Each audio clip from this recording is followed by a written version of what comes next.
তিনি বললেন আন্না রাজুলান কানা ক্বাবলাকুম, ও সাহাবীরা, তোমাদের পূর্বে এক ব্যক্তি ছিল, রাগাসাহুল্লাহু মাল, তিনি অঢেল সম্পদের মালিক ছিলেন। লক্ষ্য করে শুনেন, তিনি তার সমস্ত সন্তানদেরকে বললেন, ফাকালা লিবানিহি লাম্মা হুদির, ও সন্তানেরা আমার কাছে আসো, আমার মনে হয় এই পৃথিবীতে আমি আর বেশি দিন থাকব না। ছেলেদেরকে লক্ষ্য করে বললেন, আইয়া আবকুমতু লাকুম, আমি তোমাদের কেমন পিতা ছিলাম? ছেলেরা বলল, ক্বালু খায়রা আবি, ও বাবা, আপনি তো আমাদের উত্তম পিতা ছিলেন, খায়ের পিতা ছিলেন, ভালো পিতা ছিলেন। বাবা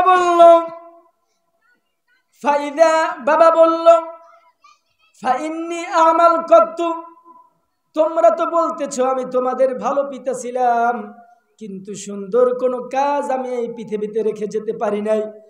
ফাইদা মুত্তু, আমি যখন মৃত্যুবরণ করব, ফাহরিকুনি সুম্মা আসহাকুনি সুম্মা দাররুনি ফি ইয়াউমিন আসিফ, আমার লাশটাকে পুড়িয়ে দিবা, জ্বালিয়ে পুড়িয়ে ছারখার করে দিবা।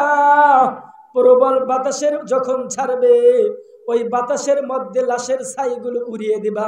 কথা বুঝেন ভাইরা? ওই প্রবল বাতাসের মধ্যে লাশের ছাইগুলো উড়িয়ে দিবা। লোকটা মারা যাওয়ার পর ফাফাহালু, সন্তানেরা তাই করলো। আল্লাহ ফাজামাহুল্লাহ, আমার আল্লাহ আবার তাকে একত্রিত করলেন। আল্লাহ বললেন, ও মাখা আলা মা হাদালুকা হাদা, মা হামালুকা আলা হাদা, কিসে তোমাকে এই কাজ করতে উদ্বুদ্ধ করেছে? কেন লাশটাকে জ্বালিয়ে পুড়ে ছারখার করে দিলা? এরপর কেন আবার ভাসিয়ে দিলা? তিনি বললেন, আল্লাহ মাখাফাতু, আপনার ভয় আমাকে এই কাজ করতে সাহায্য করেছে। আমি যখন মারা যাব, তখন আমি মনে মনে ভাবলাম, আমি ওই কবরে গিয়ে কি করব?